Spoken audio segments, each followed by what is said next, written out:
Le vent salé de l'Atlantique fouettait le visage du navigateur génois, tandis que son navire amiral, la Santa Maria, s'approchait slowly de côtes inconnues en ce jour fatidique du 12 octobre 1492.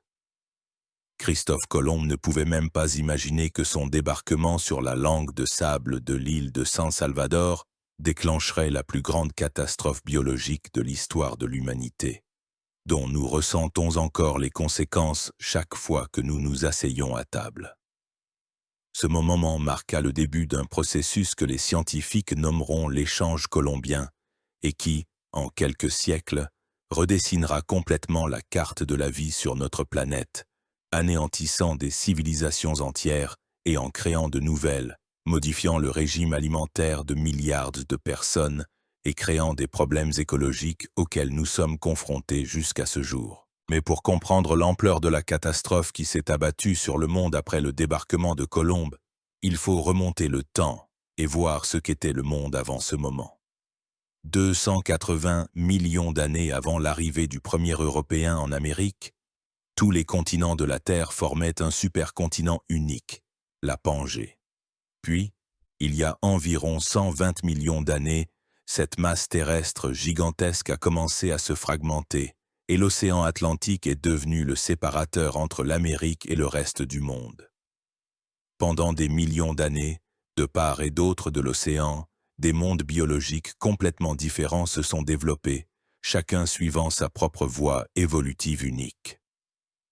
Dans l'ancien monde, qui comprenait l'Europe, l'Asie et l'Afrique, un écosystème complexe s'était mis en place à la fin du XVe siècle, où les humains cohabitaient avec des animaux domestiques depuis des milliers d'années. Les vaches, les chevaux, les porcs, les moutons, les chèvres et les poulets étaient devenus une partie intégrante de la civilisation européenne. Ces animaux ne fournissaient pas seulement du lait, de la viande et des œufs, mais servaient également de source de maladies contre lesquelles les Européens avaient développé une immunité au fil des siècles. La variole, la rougeole, le typhus, la grippe, la peste avaient décimé la population européenne pendant des siècles, mais les survivants transmettaient à leurs descendants une résistance à ces maladies. Chaque épidémie était une sélection naturelle qui rendait les Européens de plus en plus résistants aux infections. Pendant ce temps, dans le Nouveau Monde, une civilisation complètement différente se développait. Les Amérindiens ne connaissaient pas de grands animaux domestiques, à l'exception des lamas dans les Andes et des chiens. Ils ne buvaient pas de lait animal, ne montaient pas à cheval, ne labouraient pas la terre avec des bœufs. Leur monde était un monde de plantes. Le maïs, la pomme de terre, les tomates, la courge, les haricots, le cacao, le tabac constituaient la base de leur agriculture. Sans contact permanent avec les animaux domestiques, ils n'avaient pas les maladies infectieuses qui tourmentaient l'Europe, mais ils n'avaient pas non plus développé d'immunité contre elles. Cette différence s'avérera fatale. En Europe, à la fin du XVe siècle, régnait une atmosphère qui devait inévitablement conduire aux grandes découvertes géographiques. La chute de Constantinople en 1453 avait bloqué les routes commerciales traditionnelles vers l'Est. Les marchands vénitiens et génois ne pouvaient plus commercer librement avec l'Inde et la Chine, d'où provenaient les précieuses épices, la soie et d'autres produits orientaux. Les prix du poivre, de la cannelle, de la noix de muscade ont grimpé en flèche, transformant ces condiments en symboles de luxe, accessibles uniquement aux plus riches. Les monarques européens cherchaient fiévreusement des routes alternatives vers l'Asie, promettant des montagnes d'or à celui qui trouverait une route maritime vers les îles aux épices. C'est dans cette atmosphère qu'est apparu Christophe Colomb avec son plan audacieux d'atteindre l'Asie, en naviguant vers l'ouest à travers l'océan Atlantique.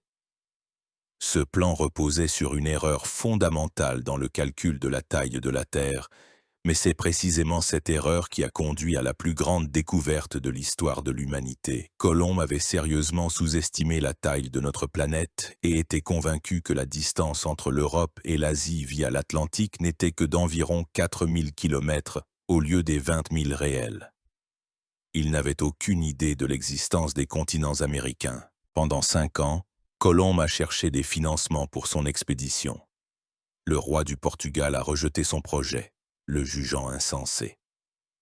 La cour d'Angleterre n'a pas non plus manifesté d'intérêt. Seuls les monarques espagnols, Isabelle de Castille et Ferdinand d'Aragon, qui venaient d'achever la Reconquista en chassant les Maures de Grenade, ont décidé de prendre le risque. Pour l'Espagne, c'était un pari qui valait la peine d'être tenté. En cas de succès, le pays obtenait une route directe vers les trésors de l'Asie. En cas d'échec, les pertes financières seraient relativement faibles. Le 3 août 1492, 3 navires quittèrent le port de Palos. Le navire amiral, la Santa Maria, d'un déplacement d'environ 200 tonnes, était le plus grand navire de l'escadre. Les 2 caravelles, la Pinta et la Niña, étaient plus petites et plus rapides. Au total, environ 90 personnes participaient à l'expédition, dont la plupart n'avaient aucune idée de ce qui les attendait.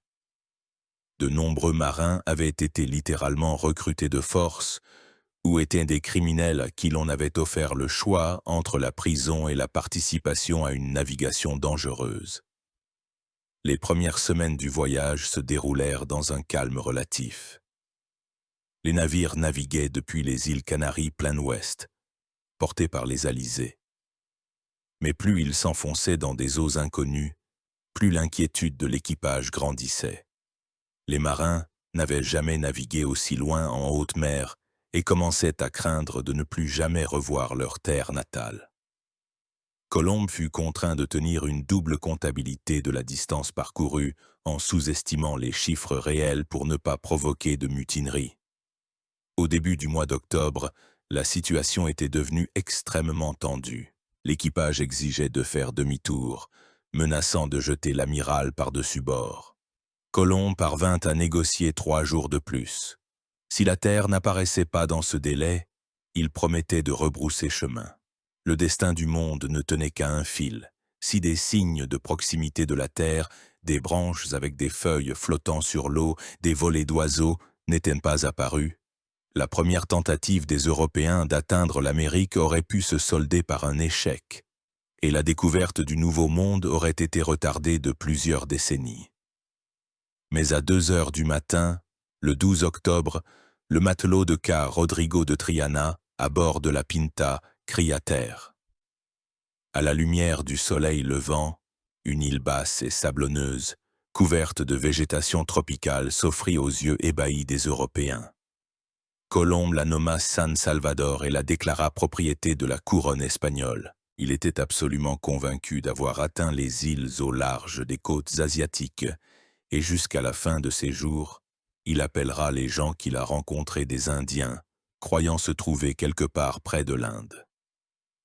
La première rencontre entre les Européens et les Amérindiens fut étonnamment pacifique. Les habitants locaux de la tribu Lucayan, ou Taïno, accueillirent les étranges nouveaux venus à la peau pâle avec curiosité plutôt qu'avec hostilité. Ils furent frappés par la peau blanche des Européens, leurs barbes et leurs vêtements étranges.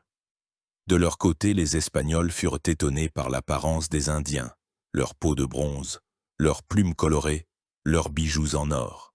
Le premier commerce entre l'Ancien et le Nouveau Monde commença. Les Européens échangeaient des perles de verre et des babioles en métal contre des bijoux en or et des fruits exotiques. Mais derrière ce tableau idyllique se cachait une catastrophe imminente. Au moment de la première poignée de main entre Colomb et un chef taïno, la plus grande catastrophe biologique de l'histoire de la Terre commença.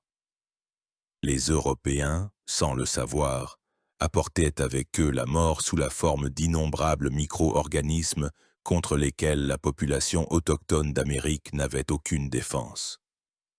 Les premiers signes de la tragédie imminente ne se sont pas manifestés immédiatement. Colomb a passé environ 3 mois dans la mer des Caraïbes, explorant diverses îles et interagissant avec la population locale. Il a visité Cuba, qu'il a prise pour une partie du continent asiatique, et Hispaniola, l'actuel Haïti, où il a fondé la première colonie européenne en Amérique, le fort de La Navidad. Le 24 décembre, le navire amiral Santa Maria s'est échoué sur les côtes d'Hispaniola et de ses débris a été construite une forteresse que Colomb a laissée sous la protection de 39 hommes. Lorsque Colomb retourna en Espagne en mars 1493, il rapporta non seulement de l'or et des plantes exotiques, mais aussi plusieurs Indiens qu'il présenta à la cour espagnole comme preuve de son succès. Ces personnes furent les premiers Américains à être confrontés aux maladies de l'Ancien Monde, et beaucoup d'entre elles moururent rapidement d'infections contre lesquelles elles n'avaient aucune immunité. La nouvelle de la découverte de nouvelles terres se répandit instantanément en Europe. Les monarques espagnols étaient ravis et organisèrent immédiatement une deuxième expédition, beaucoup plus importante. En septembre 1493, Colomb entreprit son deuxième voyage avec 17 navires et 1200 hommes à bord. Ce n'était plus une expédition de découverte, mais une véritable armada de colonisation. Mais lorsque Colomb retourna au fort de la Navidad, il ne trouva que des cendres et des cadavres. Les 39 hommes qu'il avait laissés sur Hispaniola étaient morts. Les Indiens racontèrent une histoire terrifiante sur la façon dont les Européens avaient commencé à piller et à violer les femmes locales, ce qui avait conduit à un conflit et à la mort de toute la garnison. C'était le premier signal d'alarme, annonciateur des tragédies futures. Colomb fonda une nouvelle ville, Isabela, et commença la colonisation systématique de l'île. C'est alors que commença véritablement l'échange colombien, ce processus de transfert mutuel de plantes, d'animaux, de maladies et de personnes entre l'Ancien et le Nouveau Monde, qui allait changer radicalement la biologie des deux hémisphères. Les premiers et les plus dévastateurs voyageurs d'Europe vers l'Amérique furent les micro-organismes pathogènes. Variole, rougeole, typhus, grippe, peste bubonique, choléra, paludisme, fièvre jaune. Toutes ces maladies s'abattirent sur la population autochtone d'Amérique comme un tsunami de mort. Les Indiens n'avaient pas la résistance génétique à ces maladies que les Européens avaient développées pendant des millénaires. Le résultat fut catastrophique.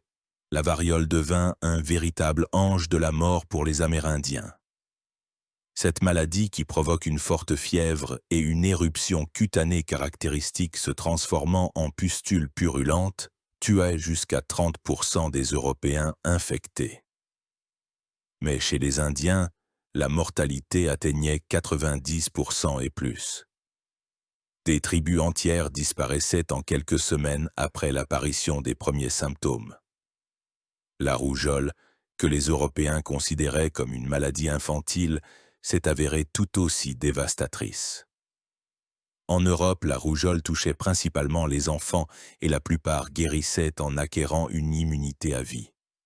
En Amérique, la rougeole frappait des personnes de tous âges et les tuait avec une efficacité terrifiante. Lorsque la maladie atteignait des tribus isolées, elle anéantissait jusqu'à 80% de la population. Le typhus, transmis par les poux et les puces arrivés en Amérique sur les navires européens, transformait un homme en cadavre vivant. Une forte fièvre, des délires, des éruptions cutanées sur tout le corps se conduisaient à une mort atroce. La grippe, un rhume apparemment inoffensif, tuait les Indiens par milliers. La peste bubonique, la mort noire de l'Europe médiévale, trouva en Amérique un terrain vierge pour sa propagation.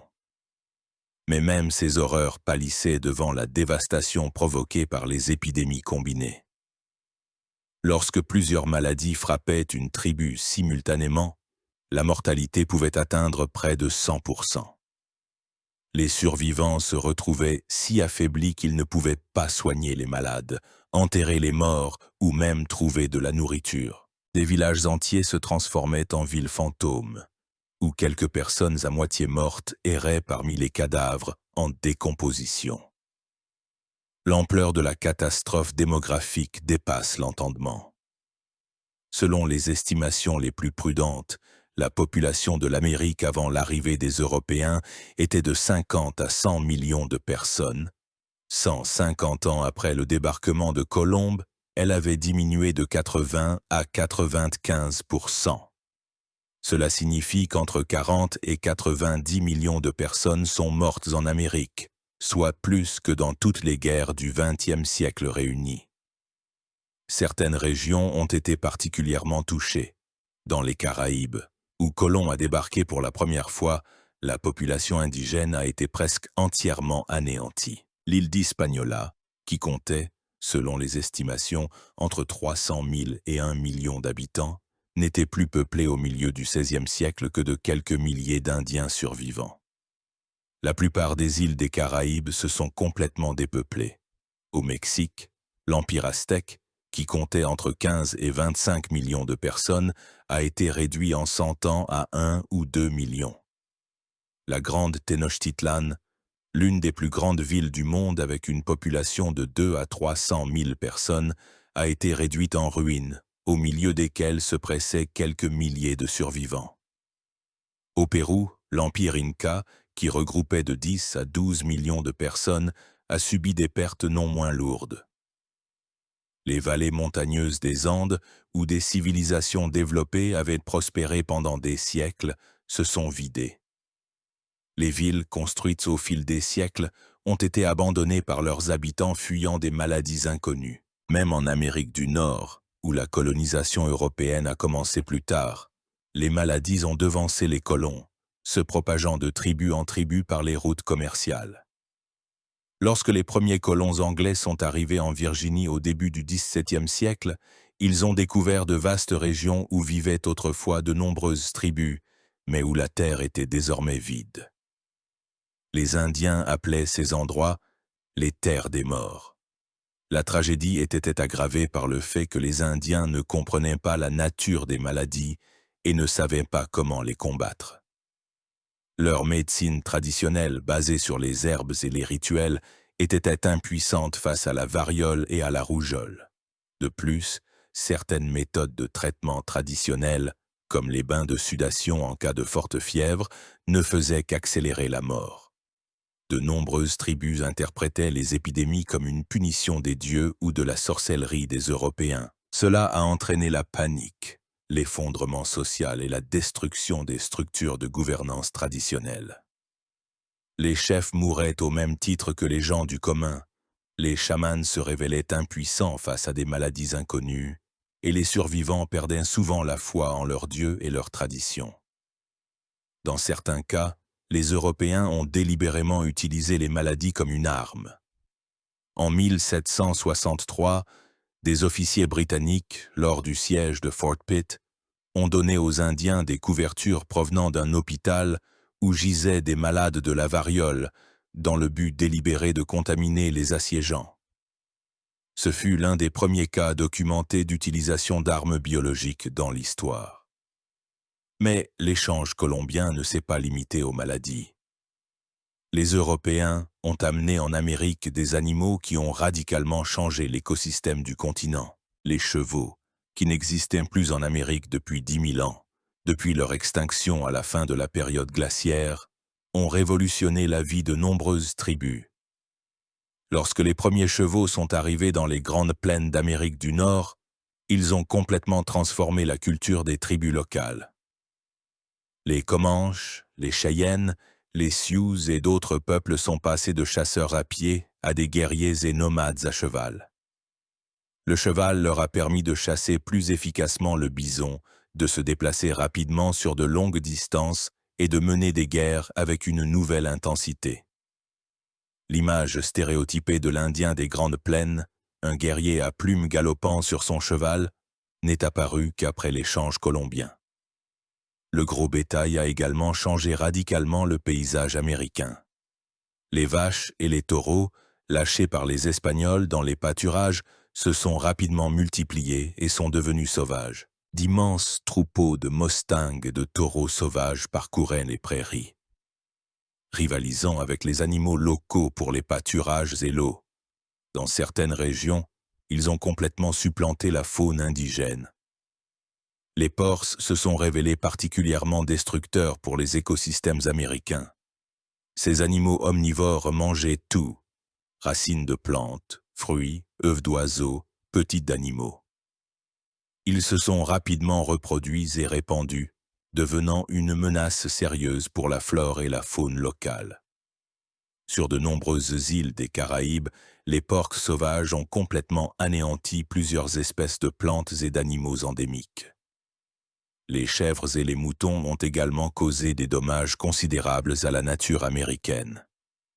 Leur pâturage excessif a entraîné l'érosion des sols, en particulier dans les régions montagneuses, aux îles Galapagos, visitées par les navires espagnols.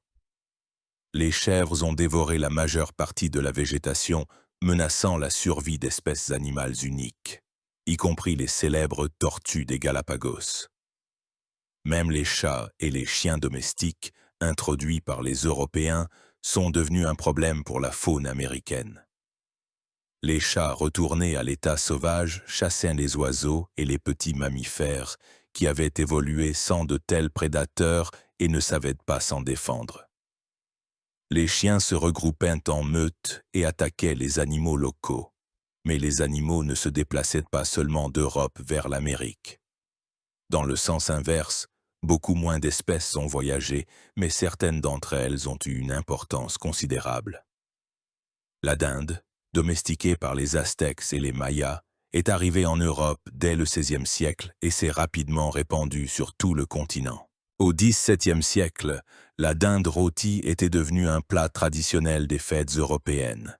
Les cochons d'Inde, que les Incas élevaient pour leur viande dans les Andes, sont également arrivés en Europe, mais leur destin y a été différent. Au lieu de devenir une source de nourriture, ils sont devenus des animaux de compagnie et des animaux de laboratoire pour des expériences scientifiques. L'échange végétal entre les continents s'est avéré encore plus important que l'échange animal. Les Européens ont apporté en Amérique le blé, le riz, l'orge, le seigle, les principales cultures céréalières de l'Ancien Monde. Mais ces plantes ne se sont pas acclimatées partout ni tout de suite.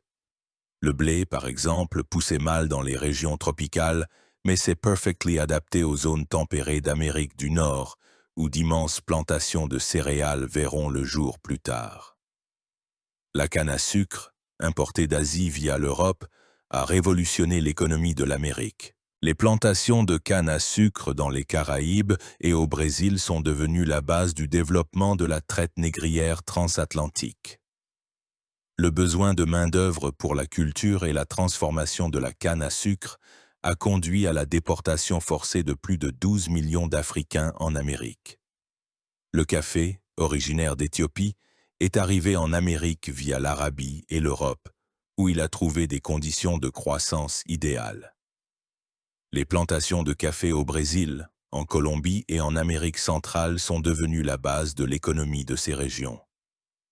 Le café issu de grains américains a conquis les marchés mondiaux et est devenu l'une des marchandises les plus importantes du commerce international.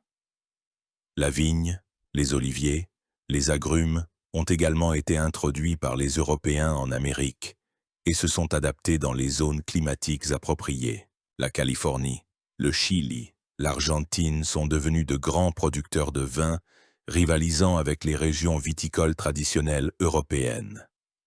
Mais la véritable révolution dans l'alimentation mondiale a été provoquée par les plantes américaines qui sont arrivées dans l'Ancien Monde. La pomme de terre, importée des Andes, est devenue l'une des cultures vivrières les plus importantes d'Europe. Mais son chemin vers la reconnaissance a été long et difficile. Au départ, les Européens se méfiaient de la pomme de terre. Ces tubercules poussaient sous terre, ce qui était considéré comme contre nature. De plus, les feuilles et les tiges de la pomme de terre sont toxiques, ce qui entraînait des empoisonnements lorsque les gens essayaient de manger la partie aérienne de la plante. Pendant 2 siècles, la pomme de terre a été cultivée principalement comme plante ornementale ou comme fourrage pour les animaux. La situation a changé au XVIIIe siècle, lorsque l'agronome français Antoine-Augustin Parmentier a commencé à promouvoir la pomme de terre comme produit alimentaire. Il a utilisé une stratégie astucieuse. Le jour, il faisait garder les champs de pommes de terre et la nuit, il retirait la garde. Les paysans curieux, pensant qu'on protégeait quelque chose de précieux, ont commencé à voler les tubercules et à les planter sur leurs propres parcelles. À la fin du XVIIIe siècle, la pomme de terre était devenue la base de l'alimentation de millions d'Européens, en particulier en Irlande. Le rendement élevé et la valeur nutritive de la pomme de terre ont permis de nourrir beaucoup plus de gens sur la même superficie de terre. Cela a conduit à une explosion démographique en Europe. La population du continent a été multipliée par plusieurs en 2 siècles. Mais la dépendance à une seule culture s'est avérée fatale. Lorsqu'en 1845 les champs de pommes de terre d'Irlande furent frappés par le mildiou, une maladie fongique qui détruisit la récolte, le pays fut en proie à une terrible famine. En 5 ans, environ 1 million d'Irlandais sont morts de faim et des maladies associées, et 2 autres millions ont émigré en Amérique. La grande famine irlandaise fut une conséquence directe de l'échange colombien. Le maïs, ou maïs, a également changé radicalement l'agriculture de l'Ancien Monde.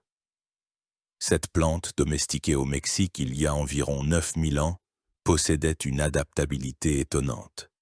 Le maïs pouvait pousser dans des conditions climatiques très variées, des tropiques aux latitudes tempérées, en donnant des rendements élevés. En Europe, le maïs ne s'est pas acclimaté tout de suite. Les Européens ont longtemps ignoré comment le préparer correctement. Les Indiens traitaient le maïs avec de la chaux ou de la cendre, ce qui augmentait la teneur en niacine disponible, la vitamine B3. Les Européens l'ignoraient et mangeaient le maïs tel quel, ce qui entraînait la pélagre, une maladie causée par une carence en niacine. Mais peu à peu, les Européens ont appris à utiliser le maïs. En Italie, on a commencé à en faire de la polenta, en Roumanie de la momolig. Le maïs est devenu le principal aliment du bétail, ce qui a permis d'augmenter le cheptel et la production de viande. En Afrique, le maïs a provoqué une véritable révolution. Il donnait des rendements beaucoup plus élevés que les céréales africaines traditionnelles, le mil et le sorgho. Le maïs pouvait pousser dans des régions aux précipitations irrégulières et mûrissait rapidement. Cela a entraîné une croissance de la population africaine et un changement de la structure alimentaire de tout un continent. En Asie, le maïs a également trouvé sa place. En Chine, il est devenu une culture importante dans les régions montagneuses où le riz ne pouvait pas pousser.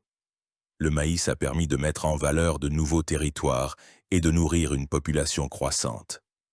Les tomates sont passées du statut de plante toxique à celui de base de la cuisine méditerranéenne. Au départ, les Européens considéraient les tomates comme toxiques en raison de leur appartenance à la famille des Solanacées, qui comprend la belladone et le datura. De plus, les tomates pouvaient effectivement provoquer des empoisonnements, non pas à cause de leur propre toxicité, mais parce que leur acide dissolvait le plomb des plats en étain des riches. Pendant longtemps, les tomates n'ont été cultivées que comme plantes ornementales. Ce n'est qu'au XVIIIe siècle que les Italiens ont commencé à les utiliser en cuisine. Au XIXe siècle, les tomates étaient devenues un élément indissociable de la cuisine italienne, la base des sauces et des pizzas. Il est difficile d'imaginer la cuisine italienne sans tomates, mais cette base de la gastronomie méditerranéenne vient de la lointaine Amérique. Le piment a également révolutionné les cuisines de l'Ancien Monde. Ces gousses piquantes, domestiquées au Mexique, sont arrivées en Asie et en Afrique par l'intermédiaire des Espagnols et des Portugais. En Inde, en Thaïlande, en Chine, en Corée, le piment est devenu la base des cuisines nationales. De nombreux plats asiatiques que nous considérons comme traditionnels étaient impossibles avant l'arrivée du piment américain. Le cacao a produit une révolution non moins significative. Les Aztèques préparaient à partir des fèves de cacao une boisson amère, le xocolatl, considéré comme sacré et consommé principalement par la noblesse et les guerriers. Les Espagnols ont modifié la recette en ajoutant du sucre et des épices, et ont créé le chocolat chaud, qui a rapidement gagné en popularité en Europe. Au XVIIe siècle, le chocolat était devenu une boisson à la mode de l'aristocratie européenne. Les maisons de chocolat à Londres et à Paris sont devenues des centres de la vie mondaine. Plus tard, le chocolat solide et diverses confiseries au chocolat ont été inventées. Aujourd'hui, l'industrie mondiale du chocolat pèse des centaines de milliards de dollars. Et tout a commencé avec la boisson amère des guerriers aztèques. Le tabac est devenu la première drogue mondiale. Les Indiens fumaient le tabac lors de cérémonies religieuses et l'utilisaient comme médicament. Les Européens lui attribuèrent d'abord des propriétés curatives, le considérant comme une panacée contre toutes les maladies. Jean Nicot, ambassadeur de France au Portugal, popularisa le tabac à la cour de France au XVIe siècle. En son honneur, la substance active du tabac fut baptisée nicotine. La consommation de tabac s'est rapidement répandue dans le monde entier. Dès le XVIIe siècle, les plantations de tabac en Virginie sont devenues la base de l'économie des colonies anglaises d'Amérique du Nord. Le tabac était si précieux qu'il était utilisé comme monnaie. En Turquie, en Perse, en Inde, en Chine, le tabagisme est devenu un phénomène de masse bien avant que ses effets nocifs ne soient découverts. La vanille, autre épice américaine, a révolutionné la pâtisserie. Les Aztèques ajoutaient de la vanille au chocolat, créant ainsi une boisson exquise. En Europe, la vanille est devenue l'une des épices les plus chères que l'or au poids. Les tentatives de culture de l'orchidée vanille en dehors de l'Amérique ont longtemps échoué, car les Européens ignoraient la symbiose de la plante avec une espèce d'abeille particulière. Ce n'est qu'au XIXe siècle qu'une technologie de pollinisation artificielle a été inventée, permettant de cultiver la vanille sur d'autres continents. Le tournesol, la citrouille, les courgettes, les haricots, les arachides ont également enrichi l'agriculture mondiale. Le tournesol est devenu particulièrement important en Russie, où l'on a appris à en extraire de l'huile. La citrouille et les courgettes se sont acclimatées en Europe et en Asie, devenant une source importante de vitamines. Les haricots, riches en protéines, sont devenus une alternative à la viande pour les couches pauvres de la population. L'arachide, malgré son nom de noix de terre, est en fait une légumineuse. Elle est arrivée d'Amérique en Afrique, où elle est devenue une culture vivrière importante. D'Afrique, l'arachide est revenue en Amérique avec les esclaves, ou dans les États du sud des États-Unis, elle est devenue la base de la cuisine et de l'agriculture locale. Mais l'échange colombien n'a pas seulement concerné les plantes et les animaux. Les gens, les technologies, les idées, les maladies ont traversé l'océan. Un processus massif de migration a commencé, qui a changé à jamais la carte démographique du monde. Les premiers à arriver en Amérique furent les conquistadors espagnols, des aventuriers, des chercheurs de fortune, des cadets de familles nobles qui n'avaient pas d'héritage en Europe. Ils étaient cruels, avides, mais aussi incroyablement courageux. Avec une poignée d'hommes, ils ont conquis des empires entiers, utilisant la supériorité de leur armement, leurs chevaux et, surtout, les épidémies qui précédaient leurs armées. Hernán Cortés, avec 500 soldats, a réussi à conquérir l'empire aztèque qui comptait de 15 à 20 millions d'habitants. Cela semble impossible, mais la variole et d'autres maladies ont fait la plus grande partie du travail pour les conquistadors. Lorsque les Espagnols ont assiégé Tenochtitlan, une épidémie de variole faisait rage dans la ville. L'empereur aztèque Moctezuma et de nombreux chefs militaires sont morts de la maladie. Les défenseurs démoralisés n'ont pas pu opposer de résistance efficace. Francisco Pizarro, avec une troupe encore plus petite, a conquis l'empire Inca, et de nouveau, les maladies lui ont ouvert la voie. La variole a atteint les Andes avant les Espagnols, tuant l'empereur Inca Huayna Capac et provoquant une guerre civile entre ses fils. Lorsque Pizarro est arrivé au Pérou, le grand empire était déjà affaibli par les épidémies et les conflits internes. Après les conquistadors, des missionnaires, des fonctionnaires, des marchands, Des artisans ont afflué en Amérique. Les autorités espagnoles ont tenté de contrôler la migration, mais le flot de ceux qui voulaient tenter leur chance dans le Nouveau Monde était impossible à arrêter. À la fin du XVIe siècle, environ 200 000 Européens vivaient déjà en Amérique. Mais la migration forcée la plus massive fut la traite négrière transatlantique. La mort de la majeure partie de la population indigène d'Amérique à cause des maladies a créé une pénurie aiguë de main-d'œuvre dans les plantations. Les Indiens étaient soit morts, soit inaptes au dur labeur des plantations de sucre et de tabac. Les Européens se sont tournés vers l'Afrique, où existait déjà un système d'esclavage développé. Les premiers esclaves africains sont arrivés en Amérique au début du XVIe siècle. Mais la traite négrière a pris son véritable essor au XVIIe et XVIIIe siècle. En 3 siècles et demi, de 1525 à 1866, environ 12 millions et demi d'Africains ont été déportés de force en Amérique. La traite négrière transatlantique est devenue l'un des commerces les plus rentables et les plus cruels de l'histoire de l'humanité. Les marchands européens échangeaient en Afrique des armes, des tissus, de l'alcool contre des esclaves, qu'ils transportaient ensuite en Amérique et vendaient aux planteurs. Avec l'argent gagné, ils achetaient du sucre, du tabac, du coton et les transportaient en Europe. Ce triangle commercial générait d'énormes profits et contribuait à l'accumulation de capital qui deviendra plus tard la base de la révolution industrielle. Mais le coût humain de ce commerce était monstrueux. Les conditions de transport des esclaves étaient effroyables. Les gens étaient entassés dans les cales des navires comme des marchandises, enchaînés, à peine nourris. La mortalité pendant la traversée atteignait 20 à 30%. Beaucoup préféraient le suicide à une mort lente en captivité. En Amérique, les esclaves menaient une vie qu'il est difficile d'appeler une vie. Le travail dans les plantations de canne à sucre était si pénible que l'espérance de vie moyenne d'un esclave n'était que de 7 ans. Il fallait constamment de nouvelles livraisons de personnes en provenance d'Afrique. Les esclaves africains n'ont pas seulement apporté leur travail en Amérique, mais aussi leur culture, leur religion, leurs traditions culinaires, leur musique.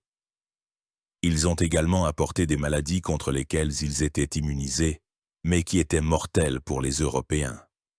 La fièvre jaune et le paludisme propagés par les moustiques africains ont rendu les régions tropicales d'Amérique extrêmement dangereuses pour les Européens. Ces maladies, paradoxalement, protégeaient les esclaves de traitements trop cruels. Les planteurs comprenaient que seuls les Africains pouvaient survivre à la fièvre jaune, ce qui les rendait encore plus précieux. Dans certaines régions, comme la Caroline du Sud, les esclaves constituaient la majorité de la population. Le mélange d'Européens, d'Africains et d'Indiens survivants a créé en Amérique des groupes raciaux et culturels entièrement nouveaux. Métis, mulâtres, zambos, créoles. Chaque groupe occupait sa place dans la hiérarchie sociale complexe de la société coloniale. Ce système racial complexe est devenu l'une des caractéristiques distinctives des sociétés américaines.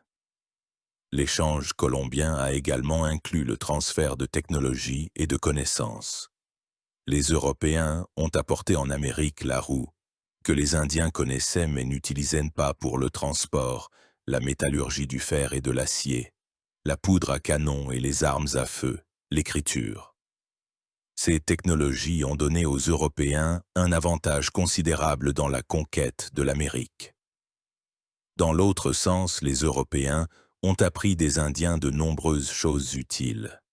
Le canoë, le hamac, les raquettes, le caoutchouc, toutes ces inventions indiennes ont été adaptées et diffusées par les Européens dans le monde entier. Les méthodes indiennes de culture du maïs, des pommes de terre, des tomates, ont également été adoptées par les Européens. Le transfert des connaissances médicales a été particulièrement important. Les Indiens connaissaient des centaines de plantes médicinales, dont beaucoup sont encore utilisées dans la médecine moderne.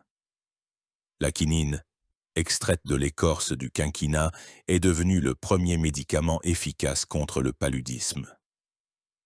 Le curare a été utilisé comme relaxant musculaire en chirurgie. La cocaïne a d'abord été utilisée comme anesthésique local. L'échange colombien a également entraîné la mondialisation des parasites et des nuisibles. Les rats, les cafards, les moustiques, les puces voyageaient sur les navires avec les hommes et les marchandises, se propageant dans le monde entier. Beaucoup de ces espèces sont devenues des nuisibles mondiaux contre lesquels l'humanité lutte encore aujourd'hui. Les conséquences écologiques de l'échange colombien ont été énormes et, pour une grande part, irréversibles. Toute la biosphère de la planète a été brassée et redessinée. Des espèces qui avaient évolué isolément pendant des millions d'années se sont soudainement retrouvées face à des concurrents et des prédateurs d'autres continents. En Amérique, les animaux et les plantes européens ont souvent supplanté les espèces locales. Les herbes européennes ont envahi les prairies américaines. Les mauvaises herbes européennes se sont répandues dans les champs et les pâturages. Certaines espèces américaines n'ont pas résisté à la concurrence et se sont éteintes. En Europe, les plantes américaines ont également modifié le paysage. La pomme de terre a permis de mettre en valeur des sols pauvres, considérés auparavant comme impropres à l'agriculture. Le maïs a permis de nourrir davantage de bétail. Cela a conduit à l'intensification de l'agriculture et à un changement de la structure de l'utilisation des terres. Les conséquences économiques de l'échange colombien n'ont pas été moins significatives. L'afflux d'or et d'argent d'Amérique a provoqué en Europe une révolution des prix, une inflation qui a duré 2 siècles. Les prix des marchandises ont été multipliés par plusieurs, ce qui a entraîné des troubles sociaux et un changement de la structure économique. Les nouveaux produits ont créé de nouveaux marchés et de nouveaux besoins. Le sucre est passé du statut de produit de luxe à celui de produit de consommation courante. Le tabac a créé toute une industrie. Le cacao a donné naissance à l'industrie du chocolat. Ces produits exigeaient de nouvelles méthodes de production, de transformation, de transport, ce qui a stimulé le progrès technique. L'économie de plantation de l'Amérique, basée sur la culture de produits d'exportation à l'aide du travail des esclaves, est devenue une partie importante du système économique mondial. Et profit. Tirés du commerce des produits coloniaux ont contribué à l'accumulation de capital en Europe, ce qui a été l'une des conditions préalables à la révolution industrielle. Les conséquences culturelles de l'échange colombien ont également été énormes. Les cuisines de tous les continents ont radicalement changé. La cuisine italienne sans tomates, la cuisine indienne sans piment, la cuisine irlandaise sans pommes de terre semblent aujourd'hui impensables, mais tous ces produits sont venus d'Amérique. Non seulement la nourriture a changé, mais aussi les façons de la préparer, de la servir, de la consommer. Le thé avec du sucre, le café au lait, les desserts au chocolat, ces combinaisons ne sont devenues possibles que grâce à l'échange colombien. Les langues ont également changé sous l'influence de l'échange. Des milliers de mots issus des langues indiennes sont entrés dans les langues européennes. Tomate, chocolat, tabac, canoë, hamac, ouragan. Dans le sens inverse, des mots européens ont pénétré les langues des Amérindiens, supplantant souvent les termes autochtones. Les systèmes religieux ont également subi des changements. Les missionnaires chrétiens ont tenté de convertir les Indiens, mais le résultat a souvent été un syncrétisme, un mélange de croyances chrétiennes et locales. De nombreux saints du christianisme latino-américain ont des traits de divinités indiennes. Les religions africaines, apportées par les esclaves, se sont également mélangées au christianisme, créant des religions syncrétiques telles que le vaudou en Haïti, la santeria à Cuba, le candomblé au Brésil. Ces religions sont devenues une partie importante de l'identité culturelle des communautés afro-américaines. La culture artistique a également changé sous l'influence de l'échange colombien. Les artistes européens ont commencé à représenter des animaux et des plantes exotiques d'Amérique. Les perroquets, les ananas, les Indiens à plumes sont devenus des motifs populaires dans l'art européen. En Amérique, de nouveaux styles artistiques sont apparus sous l'influence de la culture européenne. Les églises baroques du Mexique et du Pérou combinaient des formes européennes avec des traditions décoratives locales. Les artisans indiens ont appris à travailler avec des matériaux et des outils européens, créant des œuvres qui unissaient deux traditions culturelles. La musique aussi a subi des changements radicaux. Les rythmes africains, mêlés aux mélodies européennes et aux instruments indiens, ont donné naissance à de nombreux nouveaux styles musicaux. La salsa, la samba, le jazz, le blues, tous ces genres sont nés du brassage culturel qui a commencé avec l'échange colombien. Les connaissances scientifiques se sont également diffusées à la suite de l'échange. Les naturalistes européens ont étudié la flore et la faune américaine, créant de nouvelles classifications et théories. Carl von Linné, le créateur de la nomenclature biologique moderne, s'est largement appuyé sur les descriptions d'espèces américaines. En médecine, la découverte de plantes médicinales américaines a provoqué une révolution. De nombreux médicaments modernes ont une origine américaine. L'aspirine a été synthétisée à partir de l'acide salicylique de l'écorce de saule, que les Indiens utilisaient comme analgésique. Mais l'échange colombien se poursuit aujourd'hui. La mondialisation n'a fait qu'accélérer les processus entamés il y a 500 ans. Les espèces envahissantes continuent de se propager sur la planète, souvent avec des conséquences catastrophiques pour les écosystèmes locaux. Le longicorne asiatique, introduit en Amérique du Nord avec des emballages en bois, détruit les forêts. Les abeilles tueuses africaines, accidentellement relâchées au Brésil, se sont répandues dans toute l'Amérique.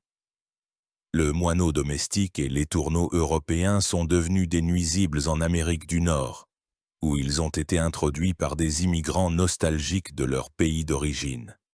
Dans le sens inverse, l'écureuil gris américain supplante l'écureuil roux local en Europe. Le vison d'Amérique a presque entièrement remplacé le vison d'Europe. L'élodée du Canada envahit les plans d'eau européens. Les technologies modernes ne font qu'accélérer ces processus. Les avions à réaction permettent aux organismes pathogènes de traverser les océans en quelques heures. Le transport par conteneur crée des conditions idéales pour la propagation des nuisibles.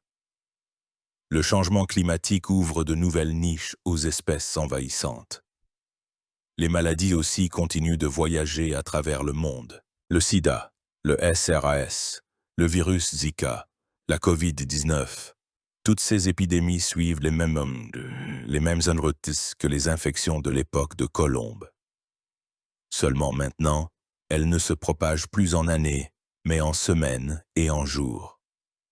Le système alimentaire mondial reste extrêmement vulnérable aux conséquences de l'échange colombien. Les monocultures, basées sur un petit nombre de variétés de plantes, sont exposées aux épidémies de maladies. Le mildiou, qui a détruit la pomme de terre en Irlande, continue de menacer les récoltes dans le monde entier. L'industrie de la banane a déjà connu 2 catastrophes dues à des maladies fongiques. La variété Gros Michel, qui dominait le marché mondial dans la première moitié du XXe siècle, a été entièrement détruite par la maladie de Panama. Elle a été remplacée par la variété Cavendish, mais celle-ci est maintenant menacée par une nouvelle race du même champignon. La rouille du caféier, introduite au Sri Lanka au XIXe siècle, a détruit les plantations de café de l'île. Aujourd'hui, elle menace les régions productrices de café du monde entier. Le changement climatique ne fait qu'aggraver le problème, en créant de nouvelles conditions pour la propagation des maladies des plantes. L'agriculture moderne tente de lutter contre ces menaces à l'aide de la modification génétique, de la création de variétés résistantes, de méthodes de protection biologique. Mais c'est une course aux armements entre l'homme et la nature, dont l'issue est loin d'être décidée. Les conséquences sociales de l'échange colombien continuent également d'influencer le monde contemporain.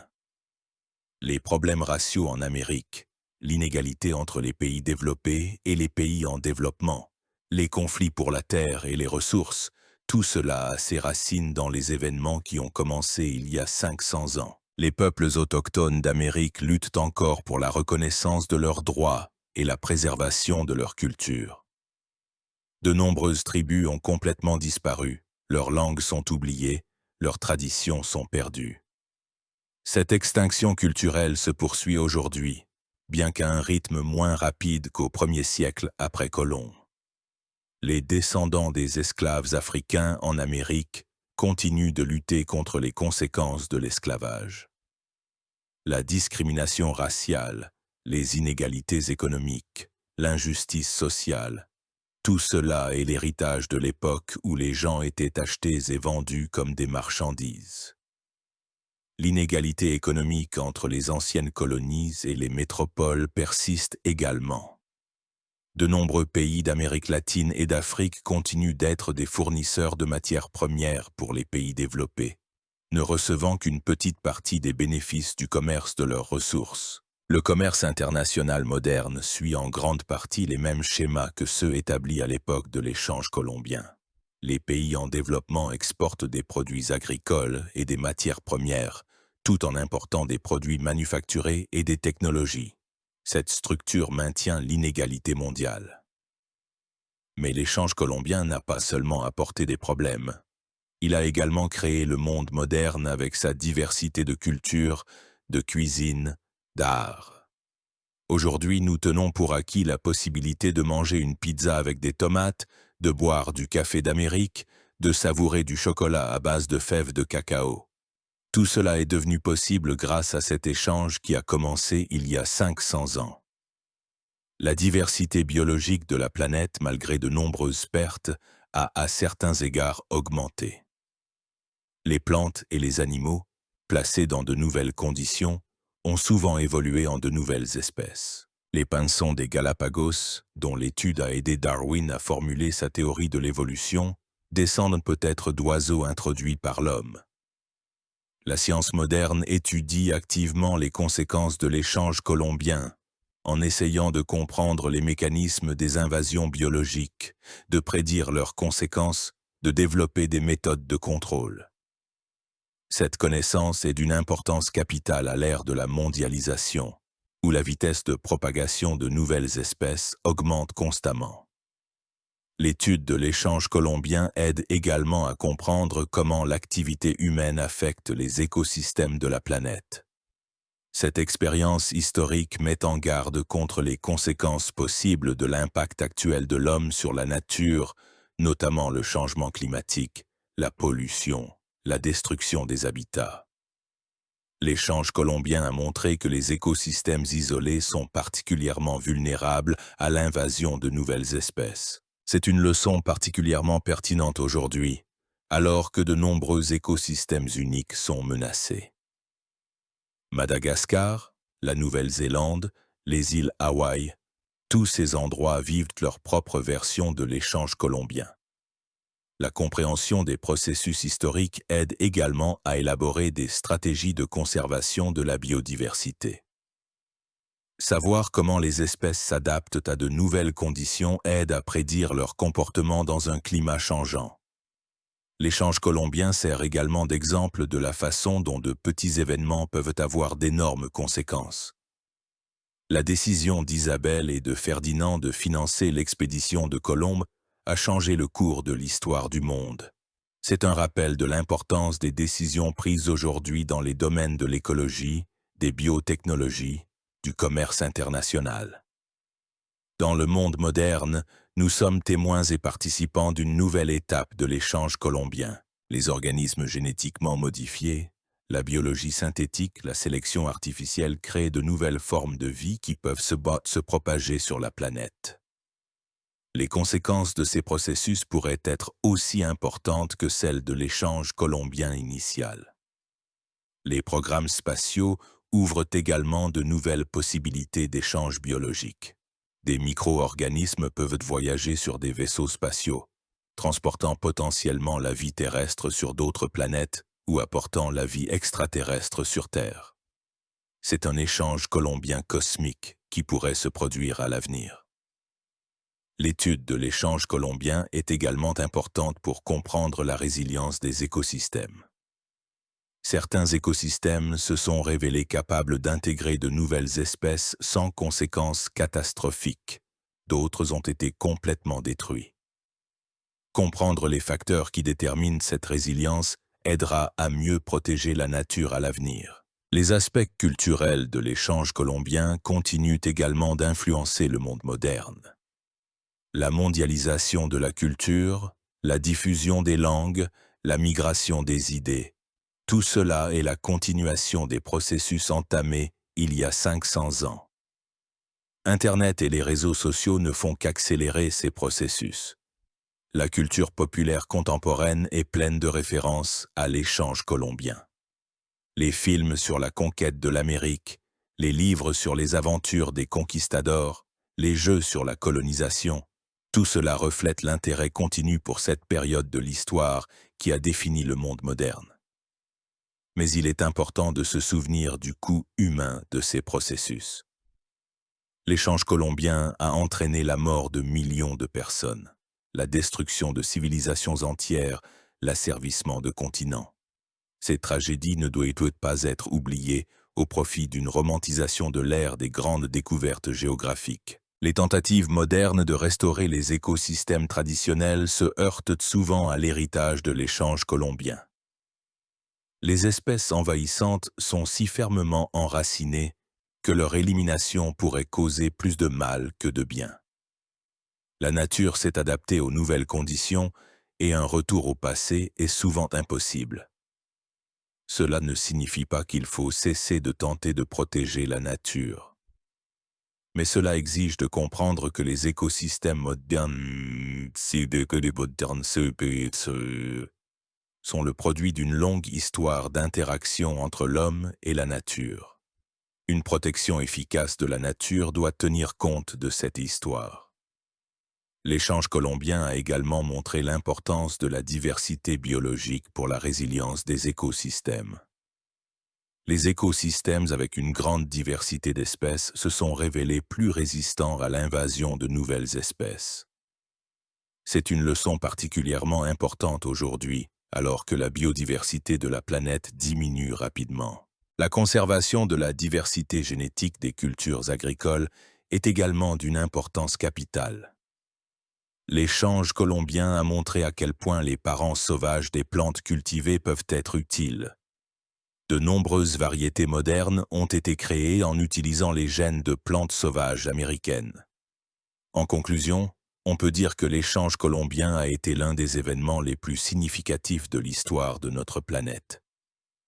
Il a changé à jamais la biologie de la Terre, créé l'économie mondiale moderne, jeté les bases d'une culture mondiale.